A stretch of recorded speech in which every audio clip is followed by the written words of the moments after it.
Karibu katika kipindi cha kwanza cha mfululizo wetu wa Genesis hadi Ufunuo.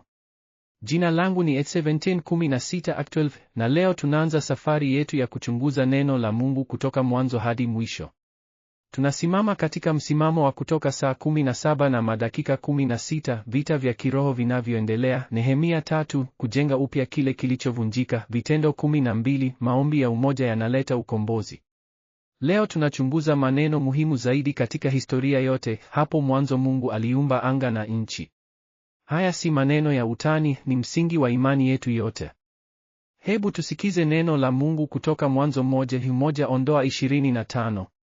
Hapo mwanzo Mungu aliumba anga na nchi. Nchi ilikuwa ukiwa na upungufu, na giza lilikuwa juu ya uso wa kilindi. Roho wa Mungu alikuwa akielea juu ya maji. Mungu alisema, na iwe mwanga, na ikawa mwanga. Siku kwa siku Mungu alijenga ulimwengu, akatenganisha mwanga na giza, maji na nchi kavu, akaumba mimea, nyota, jua na mwezi, na mwishowe wanyamapori wote. Na Mungu akaona kuwa ni vema. Kuna mambo muhimu tunayosahau katika hadithi ya uumbaji. Kwanza, kila kiumbe, hata simba na nyani, walikuwa wakila mimea tu. Mwanzo saa 1 na madakika 29:30 inasema wazi, hakukuwa na uuaji hapo awali. Pili, neno anga ni wingi katika Kiebrania, Shamaim, ikionyesha ukuu wa uumbaji. Tatu, mwanga uliumbwa siku ya kwanza, lakini jua siku ya 4. Maana yake Mungu mwenyewe ni chanzo cha mwanga. 4, Mungu aliandaa mazingira kabla ya kila kiumbe. Hapa tunaona upendo wake na ufikiria wake wa mbele.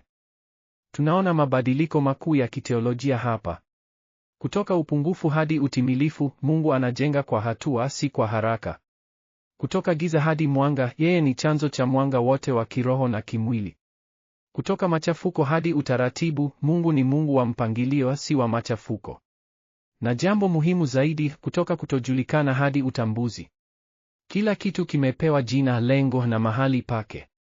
Hii ni mfano wa jinsi Mungu anavyofanya maisha yetu, anatuongoza kutoka gizani hadi mwangani, kutoka machafuko hadi amani yake. Hebu tuwasikilize baadhi ya mashahidi wa kwanza wa uumbaji huu wa kutisha, wanyamapori walioumba siku za mwanzo. Nimeona kila kitu kutoka juu, jinsi Mungu alivyojenga kwa utaratibu. Hakuna haraka, hakuna makosa. Kila hatua ilikuwa kamili.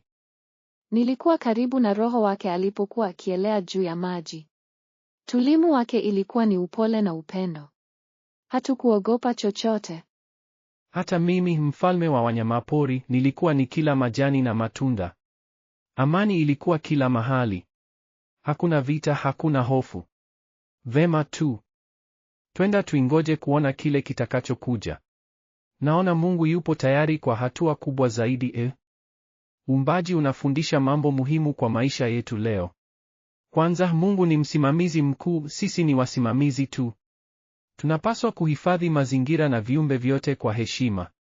Pili, Mungu anafanya kazi kwa mpango, hata wakati maisha yetu yanaonekana katika machafuko, yeye yu katika udhibiti.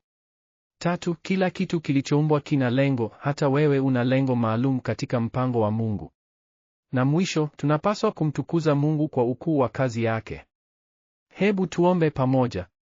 Baba wa anga, tunakushukuru kwa uumbaji wako wa kutisha. Tuko hapa kwa neema yako tu. Tufundishe kuwa wasimamizi wema wa vitu vyote ulivyotuamini. Tusaidie kuona mpango wako katika maisha yetu, hata wakati mambo hayaonekani wazi. Tukuze katika heshima yako na upendo wako. Kwa jina la Yesu, amina. Asante kwa kutufuata katika safari hii ya Genesis hadi Ufunuo. Kipindi kinachofuata tutachunguza uumbaji wa mwanadamu na mwanamke, hadithi ya kipekee zaidi katika historia. Tuonane huko.